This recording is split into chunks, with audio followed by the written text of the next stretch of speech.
Algumas vezes nos relacionamos com pessoas que apresentam comportamentos narcisistas e às vezes somos essas pessoas, ainda mais quando são de fato diagnosticadas com um transtorno de personalidade narcisista. Diferente do conhecimento geral, esse transtorno é tratável e nesse vídeo eu vou trazer como a terapia de casal pode ajudar a tratar o transtorno de personalidade narcisista e também a tratar os comportamentos narcisistas. Estudaremos alguns artigos com a base teórica que fala sobre as técnicas e abordagens para se fazer esse tipo de tratamento e também estudaremos casos clínicos reais em que houve sucesso no tratamento e em alguns casos clínicos que não houve sucesso e vamos compará-los para ver qual é a chave, qual é o ponto principal que leva a esse transtorno poder ser tratado. Esses artigos já estão todos disponíveis na descrição do vídeo. Eu já tenho um vídeo aqui nesse canal falando sobre o tratamento do narcisismo, você pode checar aqui nos cards que vai aparecer. Esse vídeo será dividido em duas partes. A primeira parte que você está assistindo agora é a parte que vai falar sobre o tratamento,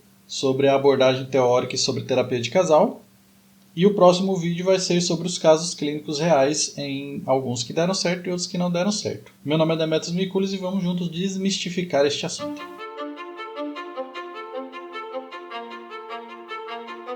Primeiro eu gostaria de deixar claro que eu não apoio nenhum tipo de relacionamento abusivo ou tóxico de qualquer natureza. Se você está em um relacionamento adoecido ou que esteja adoecendo por causa desse relacionamento, eu aconselho que você busque ajuda na sua rede de apoio, amigos, próximos e familiares. E se for possível também encontre a ajuda de um profissional psicólogo ou um profissional de saúde mental para te ajudar a passar por esse momento. Esse vídeo ele está dividido em capítulos, você pode checar os capítulos na descrição. Nós vamos estudar o que é terapia de casal, como se dá normalmente o relacionamento com o parceiro narcisista e como ela funciona no tratamento de casais com um companheiro que tem esse tipo de comportamento. Desde já agradeço o like, sinta-se à vontade para deixar nos comentários qualquer dúvida ou ideia que surgir durante esse vídeo. Esse vídeo está sendo gravado dia 1º de 2 de 2023, então qualquer desinformação desatualizada eu farei um card ou farei um novo vídeo referente ao assunto. Então vamos lá, o que é terapia de casal e qual é o seu foco? Terapia de casal é uma terapia que tem como foco a saúde do relacionamento do casal e a saúde emocional dos membros que compõem esse casal. Seus teóricos estudam a relação entre os parceiros, como se dá esse tipo de relação, a construção, a manutenção, a ruptura e o desenvolvimento da conjugalidade, como se dá, por que se dá, quais seriam as possíveis origens de conflitos e adoecimento nas relações e suas possíveis soluções, e quais metodologias e práticas são mais assertivas no trato desses pontos que são encontrados durante as pesquisas. Quando um casal busca esse tipo de terapia, o foco da terapia não vai ser em cada indivíduo, mas sim na relação do indivíduo com o outro, como se dá essa conjugalidade. Claro que durante a terapia, para você trabalhar a saúde emocional tanto da conjugalidade como dos integrantes desse casal, vai ser estudado também características individuais das pessoas. Imagine a conjugalidade como se fosse uma terceira pessoa, com suas próprias individualidades, particularidades, problemas, subjetividades, conflitos e adoecimentos. Esse tipo de terapia já vem sendo estudado há mais de 50 anos.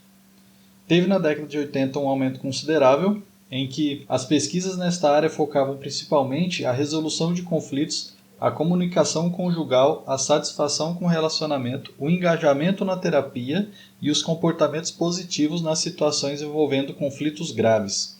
O foco era avaliar a eficácia da psicoterapia utilizando medidas pré- e pós-tratamento e de follow-up por critérios metodológicos rigorosos. Final dos anos 90 e início dos anos 2000, tivemos maior ainda quantidade de estudo e maior ainda criação de material sobre o assunto, principalmente baseado nas terapias cognitivo-comportamental, onde nós temos a terapia conjugal comportamental e a terapia conjugal cognitivo-comportamental. As terapias sistêmicas, com a terapia focada nas emoções, e outras de terceira onda também, acompanharam esse estudo e a criação metodológica de técnicas e estratégias nessa área. As terapias psicodinâmicas também têm muito material para ser trabalhado na área de casais.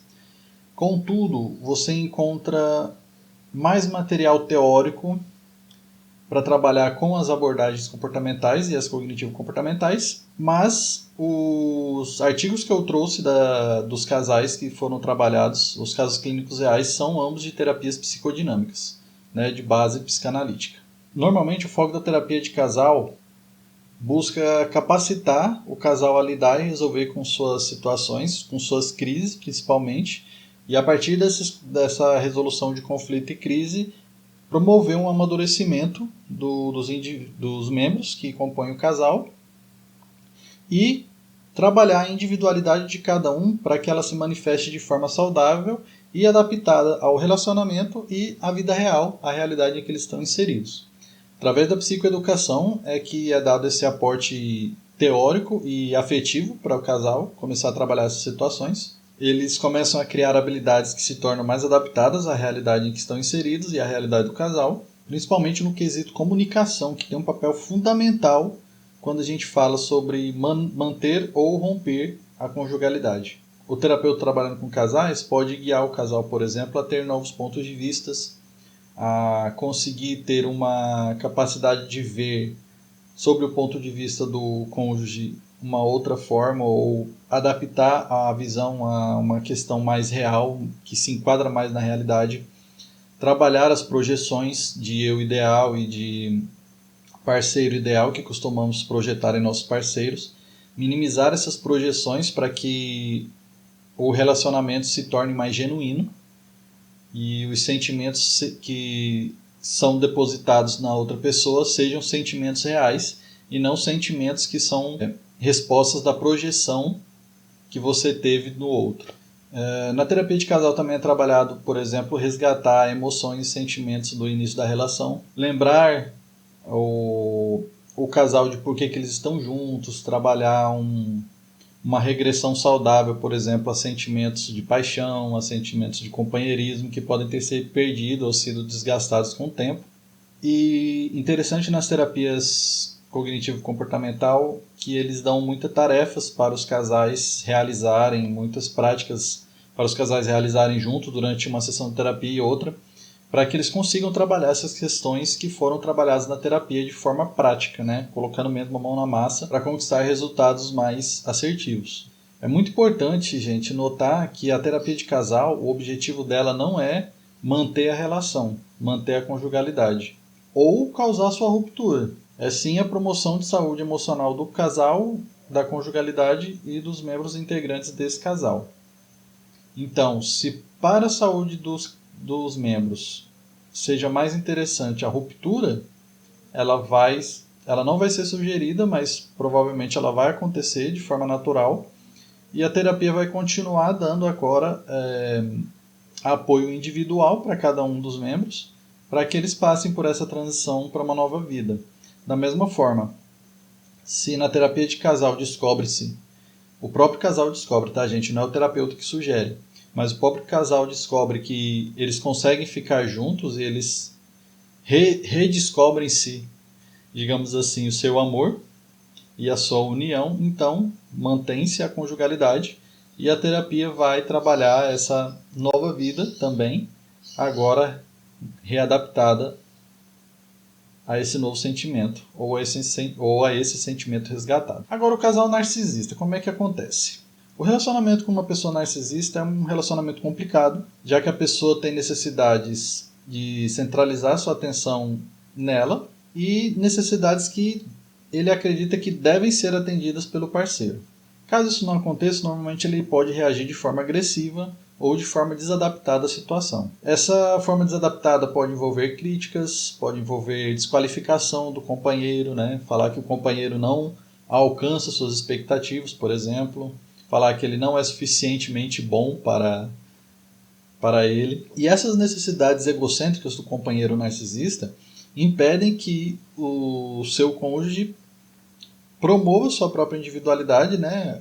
Tenha um desenvolvimento e uma manifestação nessa relação e faz com que o companheiro não tenha suas próprias necessidades atendidas, que é um fator muito problemático nos relacionamentos, em que a pessoa que não tem suas necessidades atendidas começa a ser minada da sua vontade, minada da sua energia psíquica e acaba se reduzindo a um papel de companheiro ou se reduzindo a um papel de suporte para alcançar as necessidades do parceiro narcisista. Esse desbalanceamento de energias, esse desbalanceamento de afetos, ela é comparada àquela ideia de bateria de afetos que eu usei lá no vídeo sobre narcisismo, onde a gente tem um ponto ideal em que as necessidades de um e de outro são atendidas e eles conseguem conviver em harmonia e um ajudando o outro ali a alcançar um resultado ideal de suas necessidades.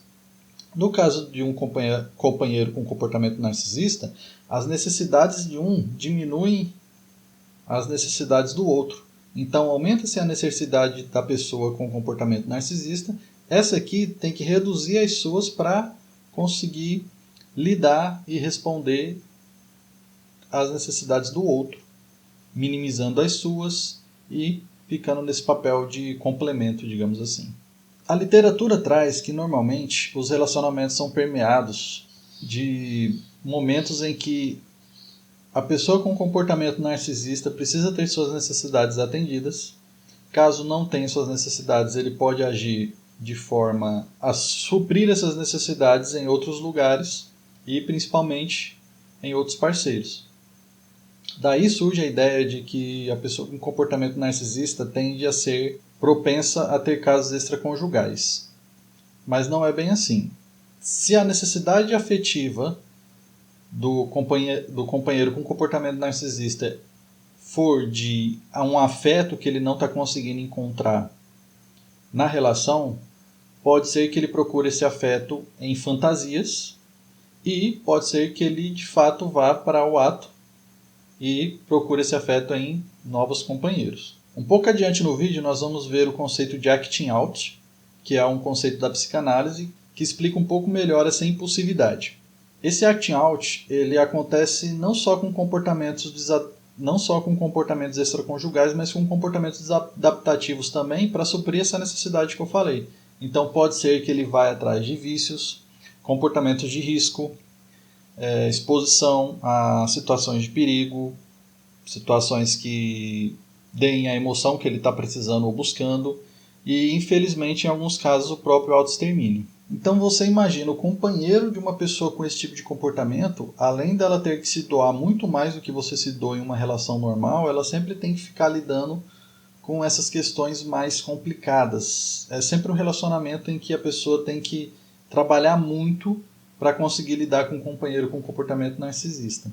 E quando o companheiro começa a se doar muito, começa a se perder essa energia psíquica, começa a causar uma angústia e um sofrimento psíquico muito grande no companheiro, já que ele está sendo minimizado e reduzido. Dificulta também que esse companheiro busque atividades e relacionamentos que não sejam uma conjugalidade, né? Então hobbies, trabalho, perseguir uma carreira, contato com amigos e familiares. Às vezes a pessoa se perde sua própria individualidade no companheiro de comportamento narcisista. E como o companheiro narcisista normalmente tem uma tendência a comportamentos agressivos ativos, o companheiro adquire um comportamento passivo-agressivo, sem manifestar e sem trabalhar de forma natural e de forma saudável a sua agressividade. Tendo dito isso, agora nós vamos ao conceito de colusão, um conceito feito por William em 1978, que é usado no artigo da Terecinha Ferres Carneiro, que é descrito como um jogo conjunto e não confessado entre dois parceiros em função de um conflito similar e não superado.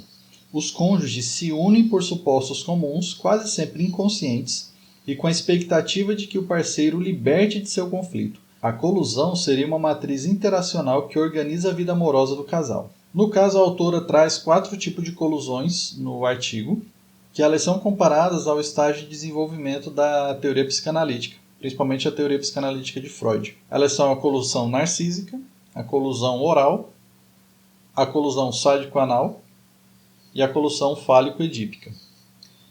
Nós não vamos adentrar em cada uma das colusões, nós vamos nos focar na colusão narcísica, que é: a relação narcísica remete ao estado narcisista do desenvolvimento, aproximadamente durante os 6 primeiros meses de vida, quando se definem claramente os limites entre ego e não ego, sujeito e objeto.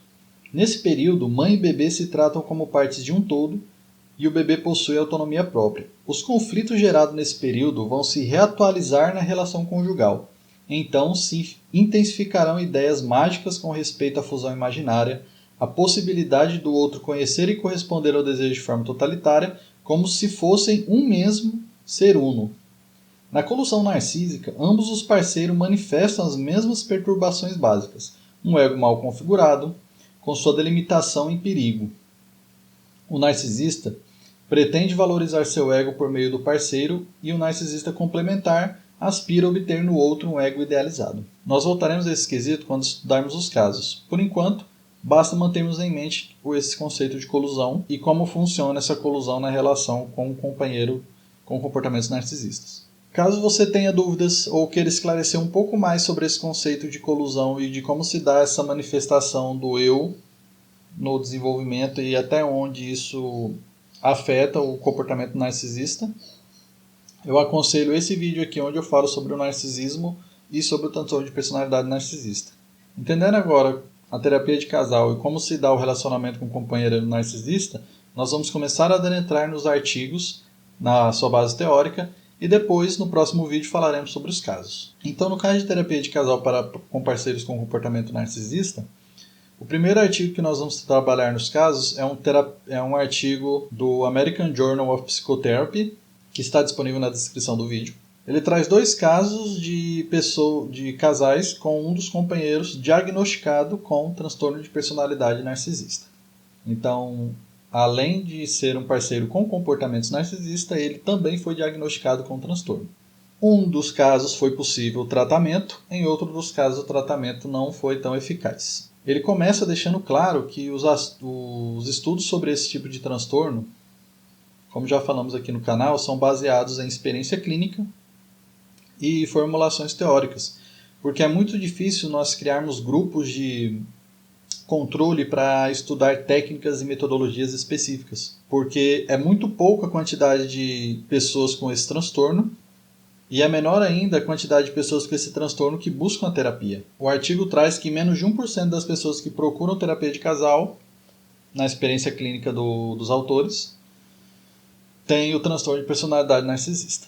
No artigo traz a importância de uma relação saudável e estável na melhora dos sintomas do transtorno de personalidade narcisista, que nós vamos chamar de TPN, sigla em português, para facilitar o vídeo. Foi demonstrado por Runington e colegas em um estudo com follow-up, expressão que significa que houve um acompanhamento após o término da terapia, para verificar se a terapia teve resultado, e verificar também a validade do tratamento, se houve melhora ou não. Runington é uma psicóloga clínica no programa ambulatorial de Gunderson e nos serviços ambulatórios para adultos do McLean Hospital.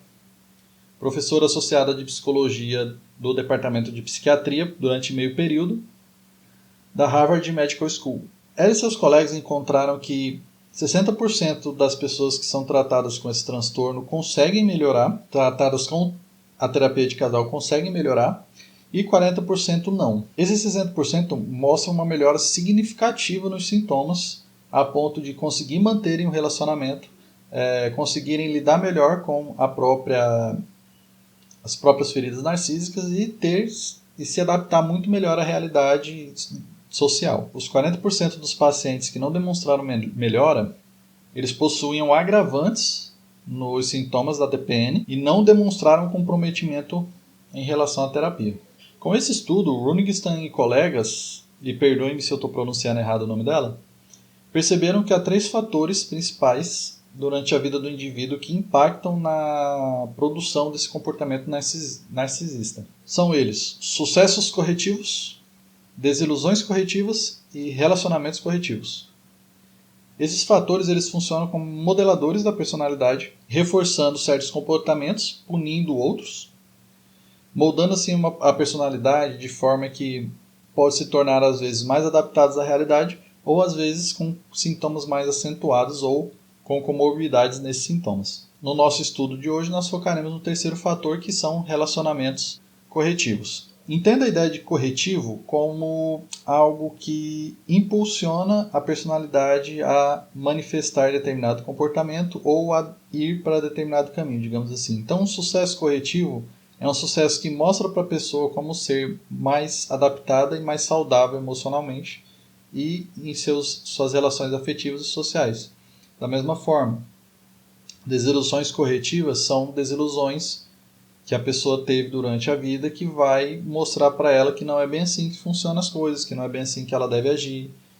E relacionamentos corretivos são quando a pessoa consegue se relacionar com uma pessoa que a corrige de determinada maneira ou de determinada forma para ter mais adaptabilidade e lidar com suas questões mais individuais. Como eu falei, nós vamos nos focar no terceiro fator, que é o relacionamento corretivo, que é o estabelecimento de um relacionamento significativo e duradouro. Também é reconhecido por Runingstein e colegas como forma de corrigir o narcisismo patológico. Os comportamentos de autoengrandecimento costumam ser uma manobra defensiva, principalmente para afastar a dependência existente. Com o estabelecimento de um relacionamento estável e maduro, as qualidades narcísicas serão menos proeminentes. Em nossa experiência clínica, isso reflete o amadurecimento que ocorre quando o relacionamento está funcionando em um nível mais maduro.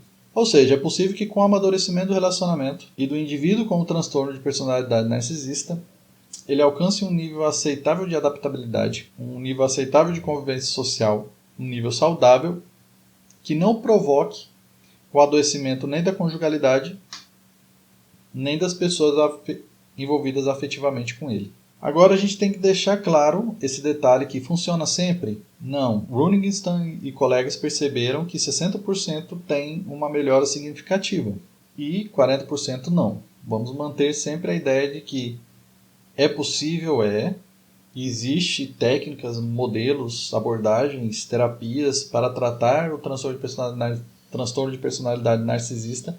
Existem, é possível, tem tratamento sim. Mas 40%, infelizmente, tem comorbidades e agravantes nos sintomas desse transtorno e também não tem comprometimento com a terapia. Continuando, os autores desse artigo trouxeram 3 itens que devem ser considerados na terapia de casal com parceiros com comportamento narcisista, que são eles a redução do acting out, a verificação da defesa e vulnerabilidades narcísicas, e a complementaridade da gratificação narcísica. Na redução do acting out, agora eu vou ler aqui o nome porque ele é bem difícil de pronunciar, eu acredito que a pronúncia seja Glickful, Hughes e Wells. Os autores que trabalham em terapia de casal que foram abordados nesse artigo que estamos estudando, indica que o casal com o indivíduo que tem o transtorno carrega a raiva e a agressividade do casal. Aquilo que eu falei um pouquinho mais cedo no vídeo. O companheiro com comportamento narcisista ele tende a trazer a agressividade ativa do casal, enquanto seu companheiro a submissão e a tristeza. Verifique-se então se o indivíduo com transtorno ele consegue lidar com essa raiva e reduzir os seus comportamentos de acting out para poder trabalhá-los na terapia. Só uma observação, o conceito de acting out é um conceito da psicanálise que se refere a um comportamento impulsivo que se exprime sob a forma de ação. Então, é algo impulsivo e que, de fato, ele atua nessa impulsividade. Não é algo impulsivo que ele reprime, é algo impulsivo que ele faz. No caso das defesas e vulnerabilidades narcísicas, verificado se o indivíduo é aberto à intervenção e até que ponto suas defesas causam obstrução na terapia. Indivíduos que agem com raiva e com desdém à terapia, via de regra, não se consegue fazer terapia porque eles não têm essa abertura necessária para começar a fazer esse processo terapêutico. Normalmente, essa raiva e desdém não é pela terapia de casal. Normalmente, a pessoa que tem esse tipo de comportamento, ela expressa esse comportamento em qualquer tipo de intervenção. Contudo, pode ser que ele seja mais aberto na terapia individual. Então, faz-se uma terapia individual inicialmente e depois faz-se a terapia de casal se ainda for necessária. No quesito sobre complementaridade de gratificação, verifique-se se alguma das necessidades narcísicas do companheiro está sendo atendidas. Na experiência dos autores, são casais que alguma dessas necessidades narcísicas estão sendo atendidas pelo companheiro. O caso em que a terapia de casal obteve sucesso na redução dos sintomas do transtorno de personalidade narcisista, assim como uma melhora na saúde emocional da conjugalidade e do companheiro, os autores trazem que, muitas vezes nesse casal, existe um indivíduo narcisista casado com uma pessoa com traços masoquistas. O cônjuge masoquista permite que suas próprias necessidades sejam substituídas pelas do cônjuge narcisista. A necessidade do cônjuge masoquista de satisfazer sua própria falta de autoestima pela identificação com a autoestima da outra pessoa é um elemento essencial do relacionamento. Esses casais, em nossa experiência, podem ter um relacionamento viável desde que a complementaridade da satisfação das necessidades narcísicas proporcione a cada membro alguma satisfação e alguma flexibilidade de papéis. Mais uma observação: o termo masoquista aqui se refere ao conceito psicanalítico de masoquismo, que é a pessoa que procura dor física ou, mais geralmente, do sofrimento e da desgraça, procura que pode ser consciente, mas também inconsciente, sobretudo no caso do masoquismo moral. Essa procura, gente, se dá para a pessoa porque ela encontra um alívio na angústia e sofrimento que ela sente de alguma maneira quando ela lida com essas questões, ou é recompensada de alguma forma por esses comportamentos. Com tudo isso em mente, que nós já estudamos até o momento, o tratamento se dá buscando, percebendo as projeções dessas necessidades narcísicas e dessas necessidades masoquistas nos companheiros, percebendo a existência delas, avaliando sua validade e como elas podem ser trabalhadas para que supram a necessidade um do outro e, se for possível, manter a individualidade um do outro para que eles possam ser mais genuínos no relacionamento. Há também um trabalho no companheiro masoquista para que ele encontre mais assertividade e mais autoestima. Por exemplo, é pedido que o companheiro masoquista peça mais diretamente ao seu companheiro com comportamento narcisista que atenda às suas necessidades. Ainda que essa seja uma tarefa muito difícil, porque normalmente a pessoa com esse tipo de tendência masoquista, ela se envergonha das suas próprias necessidades e tem muita dificuldade em expressar as suas necessidades de forma compreensível para o parceiro. E é sugerido também que o parceiro masoquista se permita sentir prazer nas conquistas e nos sucessos do seu companheiro narcisista. Veja que aqui ele traz que não é que o parceiro masoquista deve se submeter por completo ao parceiro narcisista, mas que encontre na sua individualidade o que é seu, o que é do outro, a sua assertividade, a sua autoestima, e para que o parceiro narcisista supra as necessidades do parceiro masoquista. Aqui a gente está dando um exemplo de conjugalidade, tá, gente? Existem outras formas. Aqui é onde ele traz como seria um relacionamento ótimo para um companheiro com comportamentos narcisistas. No caso do parceiro com transtorno de personalidade narcisista, ele também deve perceber as suas projeções narcísicas no companheiro, evitando ficar afogado na dependência do seu parceiro e na sua dependência narcísica pelo parceiro. Dessa forma, o casal consegue expressar-se de forma mais genuína, expressar os sentimentos que constituem esse relacionamento, e a conjugalidade começa a adquirir um aspecto mais consistente, um aspecto mais real, fora das projeções que ambos os parceiros depositam um no outro. Porque quando se alcança esse nível de maturidade, eles transcendem o crivo criado pelo parceiro com TPN e pelo parceiro masoquista. Adicionado a isso, o casal também é levado a trabalhar sua agressividade, que é um ponto muito importante. Porque no companheiro com comportamento narcisista ou no companheiro com TPN, é necessário trabalhar o acting out desse parceiro para que sua agressividade ela seja expressa e manifestada de forma mais saudável, de forma assertiva e de forma segura, assim como a agressividade do parceiro masoquista se torna uma agressividade passivo-agressiva e também tem que ser trabalhada para que se manifeste de forma saudável.